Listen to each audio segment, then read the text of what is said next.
OTAN, Outreach and Technical Assistance Network.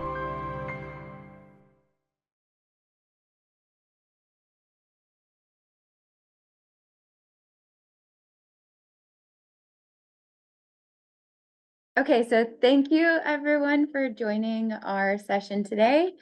Just before we officially get started with Erin and Victoria's presentation, I just wanted to quickly introduce myself. My name is Danielle. I work for Burlington English.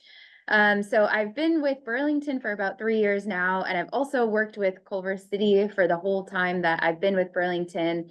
And they are just such an amazing program. They're really just at the forefront for all the new technology and always looking for new ways to engage their learners, whether it's with new tech or new methodologies. They're always just at the forefront of all of that. So I'm really just here to support them in showing you the amazing things that they do, and answering any questions that you all might have. And then I'll let Erin and Victoria take it away. Okay, thank you. Thank you, Danielle. All right, Erin, did you want to go ahead and just... I'll share, yes. Let me bring this up. I think that's the right button.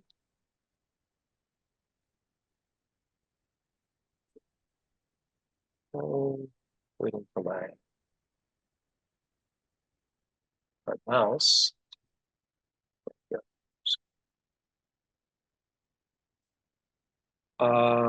And go here. So, thanks for joining us for today's presentation, Maximizing Technology for Effective Instruction Using the EEE Framework. I'm Aaron Mendelson. And I'm Victoria Bian. I'm the ESL coordinator at Culver City Adult School. So thank you everyone again for joining. Before we jump in, just a little bit of background, and then I'll give it away to Erin. When Burlington English connected with me about presenting at this symposium, I felt it would be a really valuable opportunity for one of our veteran teachers to share their hands-on approach to incorporating Burlington English in the classroom. And Erin, our ESL Level 3 teacher, brings an absolutely remarkable level of insight into student engagement. So without further ado, we have a really packed presentation full of amazing content. I am thrilled to pass it over to Erin. Erin? Thank you. Thank you, Victoria. So let me just fix that. Yeah, when I was asked to share how I use Burlington English in the classroom, the first thing that came to mind was how I use the EEE framework with Burlington English. There's that. As well as with another tech tool I use. I had recently completed the EEE framework course that OTAN offers, and even though I'm a newbie, the EEE framework has made such a positive difference.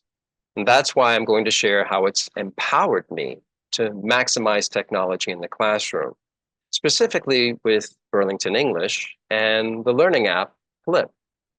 First, let's take a look at what the EEE framework basically is. Part 1, overview of the EEE framework. The EEE framework was developed by Dr. Liz Kolb, clinical psychologist from the University of Michigan School of Education. It was designed to help K-12 teachers provide guidelines on using technology more effectively in the classroom, and has since been adapted for use in adult education. The framework is comprised of 3 components: engagement, enhancement, and extension. Let's take a look at each.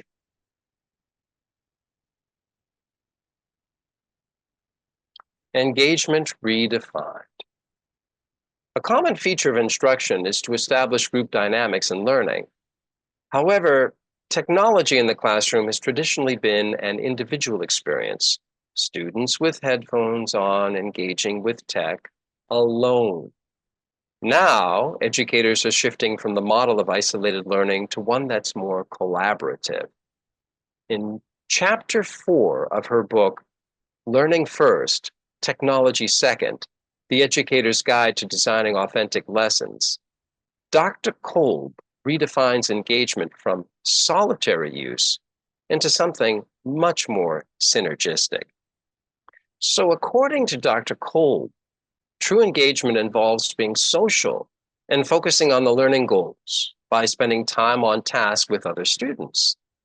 Aha! So it's okay for students to work and focus on the learning goals together while using a learning tech tool. In fact, it's imperative.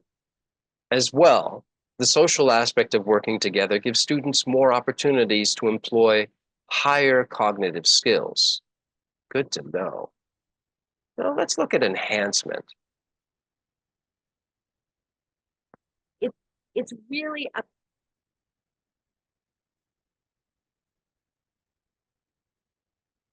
Enhancement. Adding value to the learning process.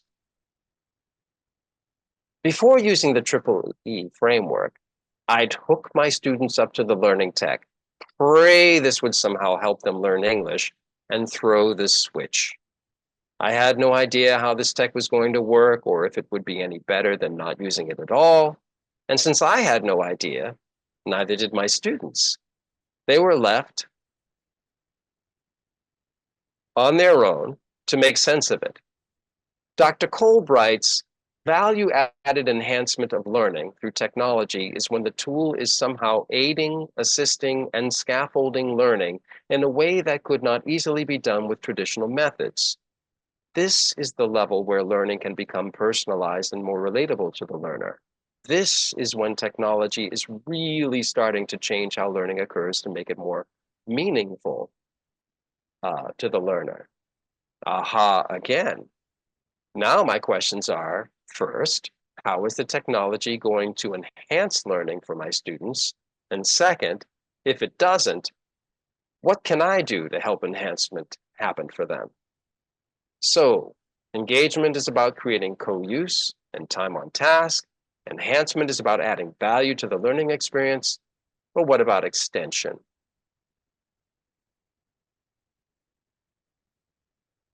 Extension, testing knowledge through life experience. Quote, experience is a hard teacher because she gives the test first, the lesson afterward. From Vernon Law, legendary baseball player and coach. Well, if this is true, then teachers should teach lessons that stick with students after class ends. The goal of extension is to make the lesson more relevant for students outside of school as well. Dr. Kolb writes, if technology can somehow aid or enhance the ability to create these real-world connections, then learning is being extended outside of the classroom walls and into students' everyday lives. Engage, enhance, and extend. With this basic overview, let's explore examples of each, starting with engagement in Burlington English. Part 2, augmenting a Burlington lesson with engagement. Culver City Adult School's ESL department uses Burlington's core textbook as our primary learning material. My level 3 class uses the low intermediate textbook, or what I call the purple book. This is how I prepare a lesson in Module 1, Lesson 6. Review of Future with Will and Be Going To. First, let's go to the course and lesson planner. Burlington's course and lesson planner. Here I can access the lesson plan and the general course information, which I'll use in a moment. But first, let's open up the lesson plan. Creating lesson objectives by unpacking the correlations. Page 1 of the lesson plan is the lesson overview. I'll glance at the about the lesson to get the gist, but what's really important to me are the correlations listed, which can be found in the general correlations. Here, I can actually look up the references in their respective resources. First, I want to know how this lesson is connected to the CCRS, which is the College and Career Readiness Standards. L1 pertains to CCR Language Standards Anchor 1. Quote, demonstrate command of the conventions of standard English grammar and usage when writing or speaking. Quote. HB specifies that English learners can form and use the simple verb tenses. Next, I look up the correlations to the English Language Proficiency Standards, ELPS, specifically Standard 10. An English language learner can demonstrate command of the conventions of standard English to communicate in level-appropriate speech and writing. Unquote. I can also check the exit skills listed here for Level 3. By the end of English Language Proficiency Level 3, an English language learner can, with support, use simple phrases, use simple clauses, produce and expand simple compound, and a few complex sentences.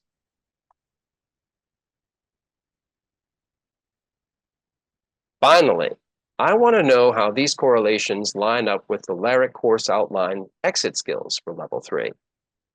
Now, I didn't find the ELPS L1.HB listed here, which is form and use the simple verb tenses, but I did find, quote, produce simple compound and complex sentences, unquote, which we just saw listed in the ELPS. But wait, there's more.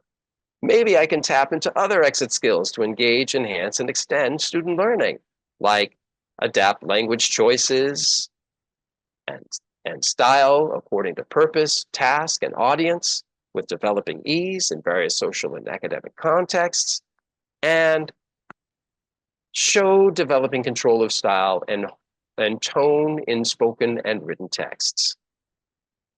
We'll see how these two skills will be utilized later. In any case, I now have a solid understanding for what my objectives are, and they will strongly influence my lesson plan's architecture. From these unpacked correlations, I write a student-friendly version on my main whiteboard. Let's take a look. Lesson objectives. Number 1, form and use simple verb tenses. 2, use simple phrases and clauses. 3, produce simple, compound, and complex sentences. 4, adapt language choices and style. And 5, show developing control of style and tone in spoken and written texts. This homemade list of class objectives helps my instruction to be more on target and keeps me from just teaching to the book. Also, students will have a better picture of what the lesson's about. Last but not least, the lesson objectives are also aligned with the course outline exit skills. Next, I check out Burlington's lesson plan. Reviewing Burlington's WIPIA lesson plan. With the learning objectives on the board, I consider what to use or lose from the lesson plan. First, I decide if I want to use the warm-up. Then I scan the activities in the WIPIA model. Next, I go through each activity in the ICL looking for opportunities to engage, enhance, or extend. Here's an example of engagement using Activity 8 in Module 1, Lesson 6, located in the Practice and Apply section of the lesson. I just want to show where that is. Turn on my cool laser pointer. It's right down.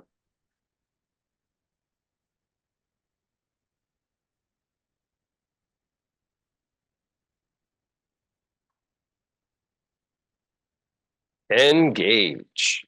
Aye, aye, Captain. Creating engaging exercises in Activity 8.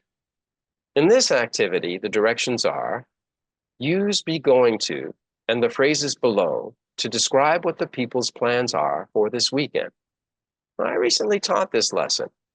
First, I introduced the model of the exercise that we see with Maria. Then I scaffolded the exercise with Andre. After confirming that the class understood, I assigned each of the 4 teams in the classroom one of the other 4 exercises. Team 1 focused on Tina, Team 2, Billy, etc. Each team worked out their answers at their respective team tables, and then a volunteer from each team wrote the results of their work on their team boards. After that, I reviewed the work with the class. The task assigned was completed.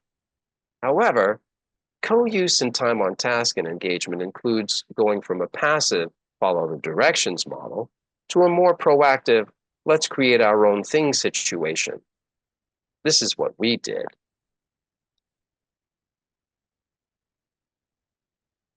Make yes/no questions. I went back to the main board and scaffolded making a yes/no question with the Maria and Andre exercises. Then I had each team make a yes/no question on their team boards.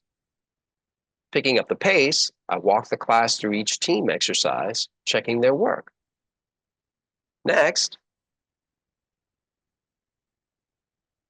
I went back to Maria and Andre and modeled a WH question using where. I then invited the class to create a where question.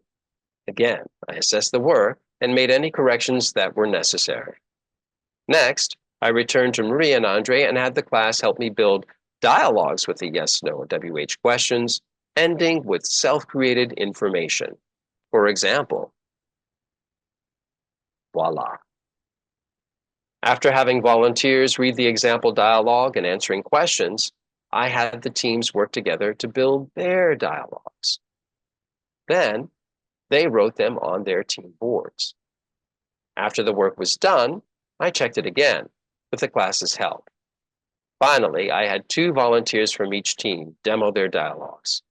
The last part of the exercise, students paired up and practiced the dialogues from each of the 4 teams. This exercise augmented the task assigned by the activity, but did it also create engagement? Fortunately, the EEE framework includes rubrics for each component. Let's take a look at the one for engagement.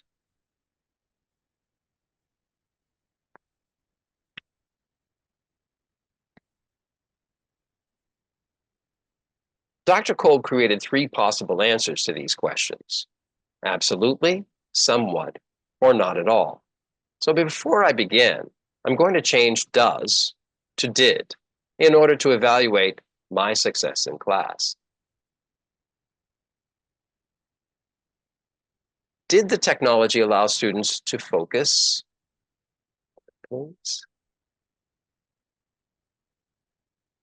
To focus on the task of the assignment or activity with less distraction, time on task?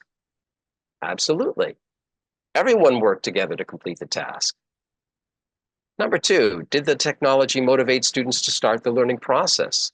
Absolutely. Teams could not move forward until they were in agreement. Number 3, did the technology cause a shift in the behavior of the students where they move from passive to active social learners, which is co-use or co-engagement? Absolutely. This is my favorite part. Each team, consisting of micro levels, create a path where everyone crosses the finish line together. Leading and following becomes very fluid, depending on the skills needed to complete the exercises. But what about the lesson objectives? How many were fulfilled? Let's take a look. Lesson objectives. Number 1, form and use simple verb tenses. Yes. Use simple phrases and clauses. Yes. Produce simple, compound, and complex sentences. Well, simple sentences, but not compound or complex ones. 4, adapt language choices and style. No. Show developing control of style and tone in spoken and written texts. No. Engagement helped me accomplish numbers 1 and 2. Soon, we'll see how I accomplish the other 3 using enhancement and extension. But let's take a moment to answer a few questions. Any questions so far? No questions that I'm seeing so far, at least not in the chat. Okay. All right, let's continue. On to enhancement.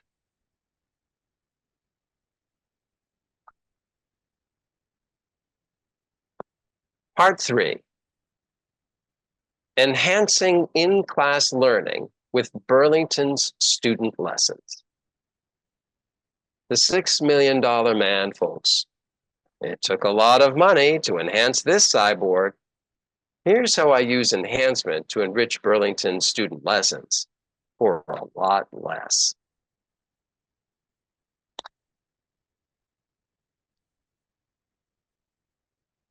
Burlington Student Lessons, Module 1, Lesson 6, Activity 8.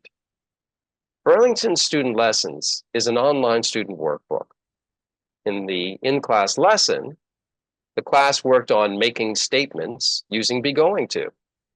In student lessons, the objective here is to unscramble words to form questions. Here, I had each team do the exercise using laptops at each team table, also projecting it on the main board.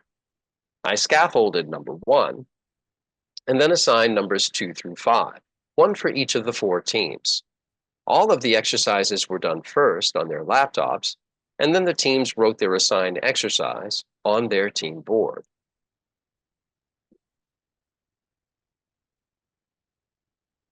Reviewing the answers. After the work was completed, I revealed the answers. The Burlington English exercise was technically complete. But what if I upped the stakes? So I went back to number 1, and I had the class help me create a short answer in the positive form. Yes, she is. Then I had the teams create answers to their questions in the positive form. After they did and put them on their boards, I introduced making clauses with the following conjunctions: and, but, if, and after, and scaffolded a compound or complex sentence to the answer. For example,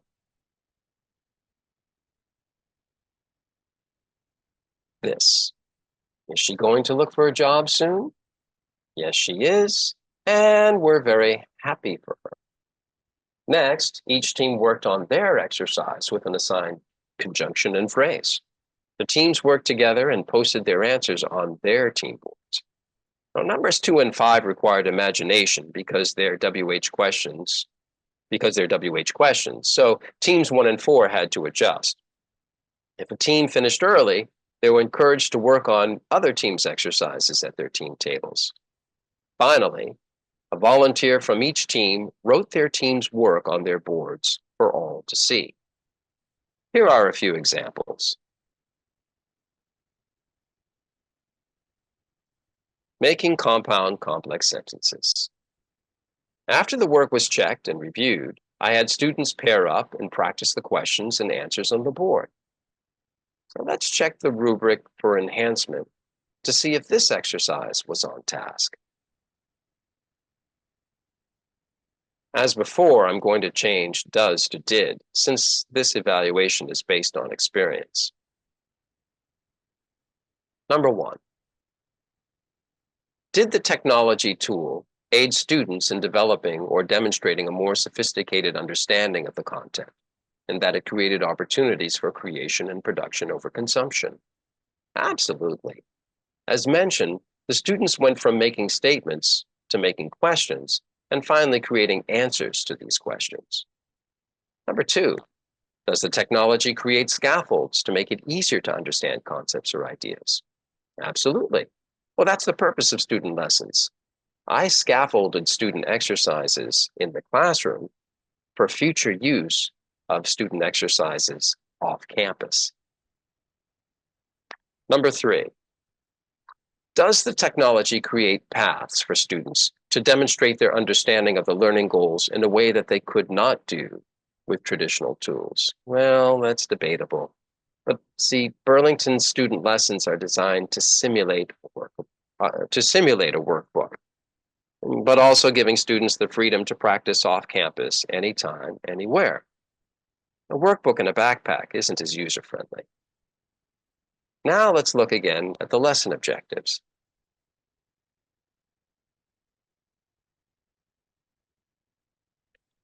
Number 1, form and use simple verb tenses. Yes, Number 2, use simple phrases and clauses. Yes.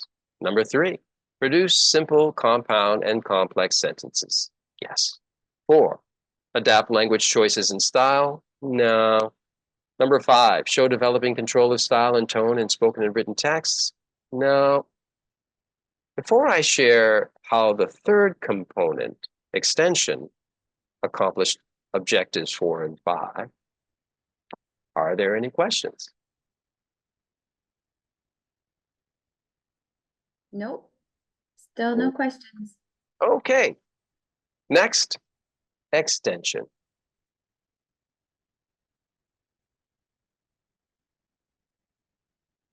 Part 4, extending student learning with Flip.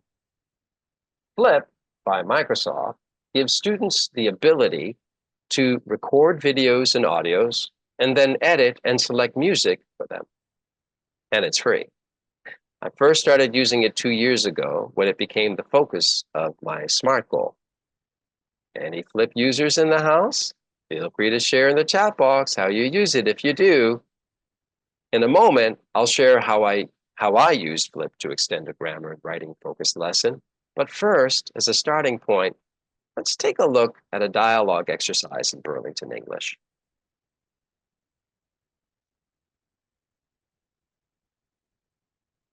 Dialogue practice.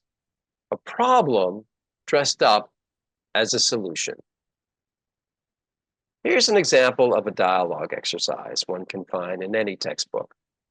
Students practice the model on the left and then substitute a section of it with variations on the right. Okay, cool. But other than substitution, students don't have much involvement with the structure and dynamics of the dialogue. There's no skin in the game. Because of that, students' readings tend to be a bit one-dimensional. As well, they don't retain many of the speaking skills they're practicing. In my opinion, prefab dialogues don't bring students closer to conversation practice, as I think they should. So I call this a problem dressed as a solution.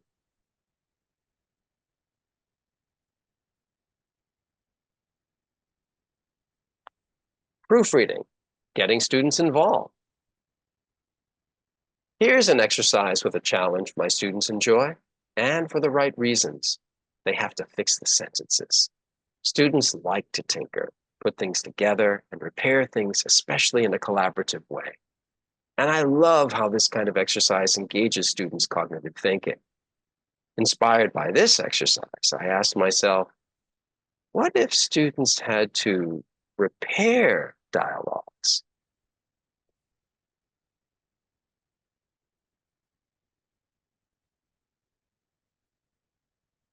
That aha moment helped me create this extension exercise. Provide a solution dressed as a problem in 7 steps. Step 1, assign a bad dialogue.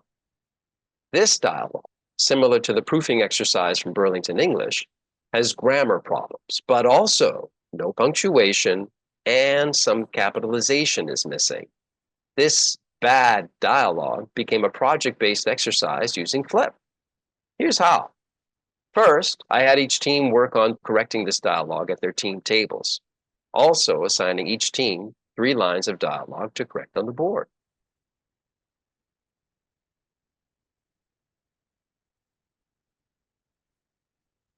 Next, volunteers from each team shared their approved version of the 3 lines of dialogue on the board.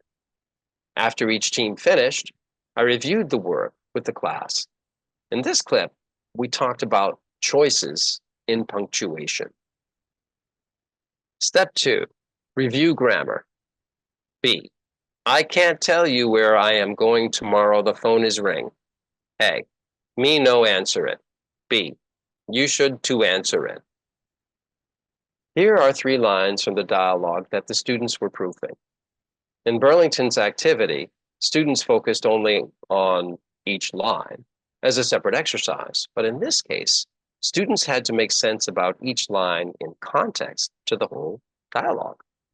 This created variations of corrected work, which is awesome because conversations ensued. In the next slide, I had a conversation with the student about his correction of me no answer it. This line was part of Team 3's work. Their solution was, I won't answer it. I explained to the class that in some instances, there is more than one way that a sentence can work, but any variation in a sentence can change the nature of the dialogue. What's awesome is that this process of unpacking allowed students to get inside the text and take ownership for their choices. Skin in the game.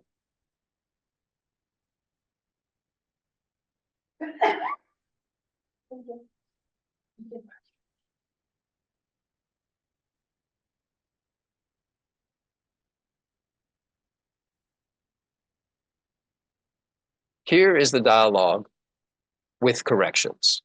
After all the work was corrected and discussed, we moved on to the next step.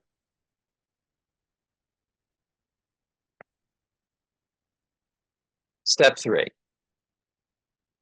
practice the dialogue. Granted, it's a short clip, but you can see how static the work was. As usual, the students basically read to each other. I wanted their dialogue practice to feel more connected and authentic. To accomplish this, I gave my students a what if question. Now, before I share this question, I want to give a little background to the inspiration for this question. A teacher's what if, Morabian's model. Albert Morabian, once professor emeritus of psychology at UCLA, created what became known as Morabian's model, which stated that communication is 55% facial expressions, 38% vocal, and only 7% verbal. This model has been contested through the years, but studies have shown that nonverbal communication plays a vital role in social exchange. Quote, the field of nonverbal communication, NVC, has a long history involving many cue modalities, including face, voice, body, touch, and interpersonal space, different levels of analysis, including normative, group, and individual differences, and many substantive themes that cross from psychology into other disciplines. This is from the Abstract in Nonverbal Communication, co-written by Judith A. Hall, Terrence G. Horgan, Nora A. Murphy, published in the National Institute of Health's National Library of Medicine.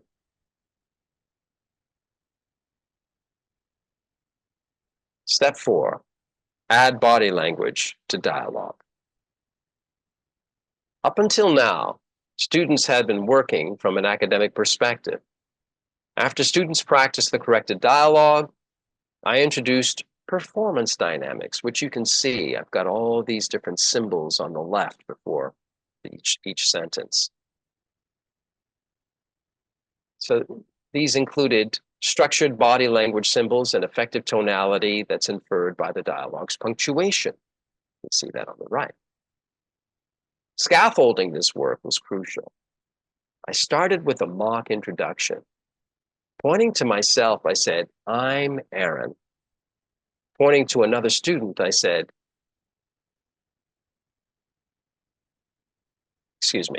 pointing to a student, I'm going to start again. Pointing to myself, I said, I'm Aaron. Pointing to a student, I continued with, and you are? Then I reversed it. Pointing to another student, I said, I'm Aaron. Then pointing to myself, I said, and you are? Then I asked, which version makes more sense? After the correct response, I made the point that we use our bodies in conversation. Then I asked, what if we used our bodies in conversation practice? Let's give it a try.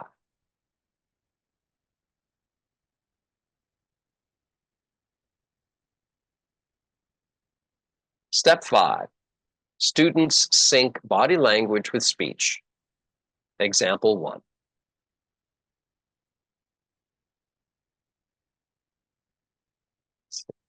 Then I scaffolded all of the body language symbols in the dialogue.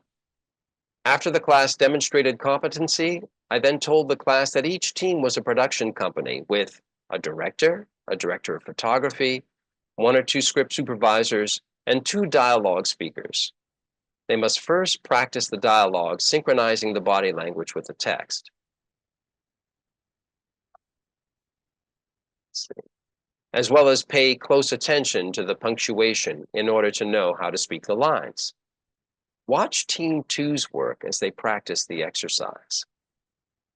You can see that every member of the team was connected to each other, spending time on task. Everyone was paying attention not only to what was being said, but also to how it was being said.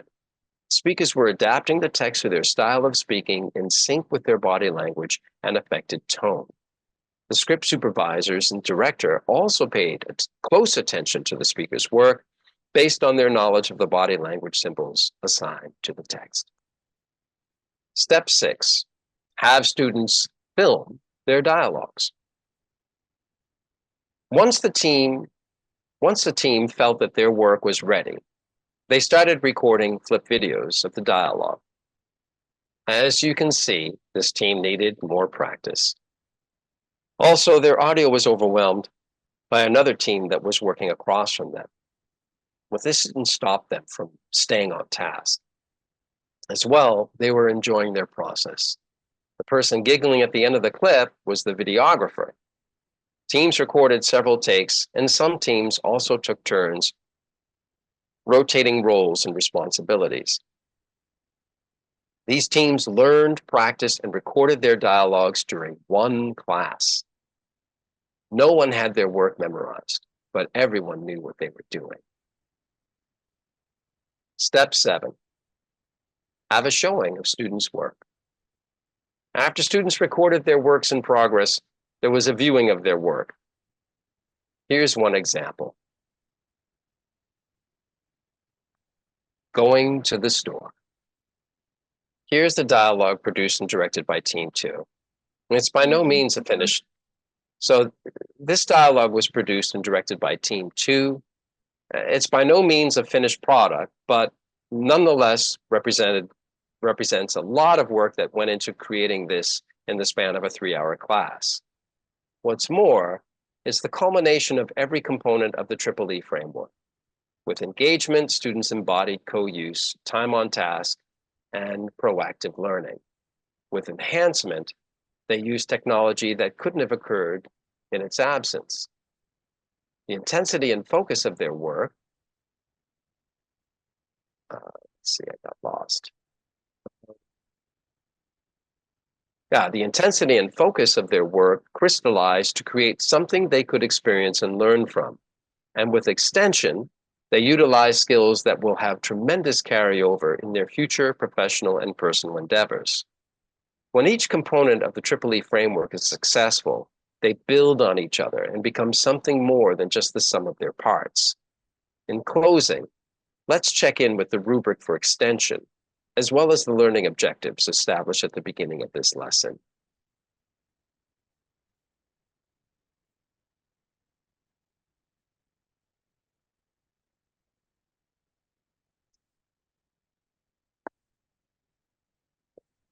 Let's see. One moment, please.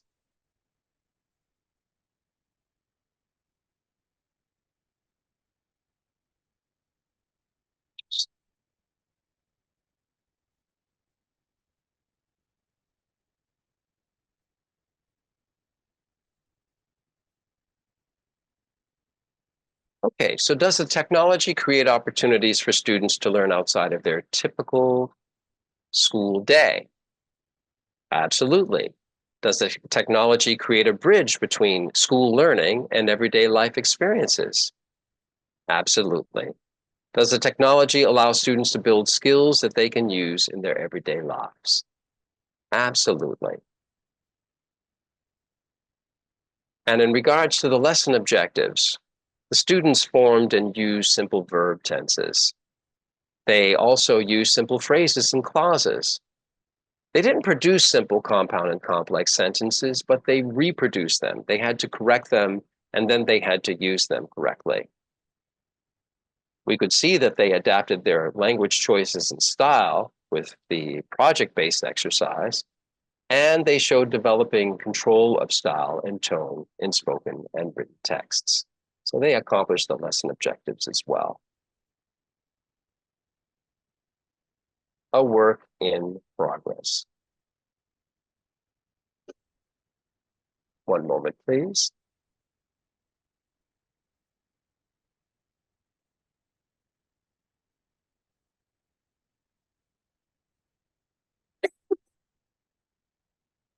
Okay, just making an adjustment here. As mentioned earlier, I'm a newbie when it comes to the Triple E framework, but I'm very excited about how I can improve my instruction with it. The framework is easy to use, and its rubrics are effective in helping me not lose sight of the learning objectives when using technology tools. Now I feel much more capable at using Burlington English and Flip with greater command and creativity. I don't get lost in teaching to the book in Burlington English or be mesmerized by all the bells and whistles to Flip. The learning objectives always come first. By the way, the next Triple E framework orientation is March 8th, 2024, 12 o'clock noon. Yes, this is an unsolicited, shameless plug. Seriously, though, I can't recommend the training enough. My presentation only scratches the surface of what the framework is and can do. The gold mine of tools and information one gets in the course is priceless. Check out the orientation, folks, to learn more. I want to give thanks to the Triple E Framework creation team of the course. I want to give thanks to Danielle Silverman and Danilo Perez from Burlington English. Also to Dr. Cardenas, principal of Culver City Adult School, the Culver City Adult School ESL department for their help and support, my technical advisor and ESL coordinator, Victoria Bian, and last but not least, the level 3 AM and PM students for allowing me to share their hard work. So thank you, everyone. And that is the end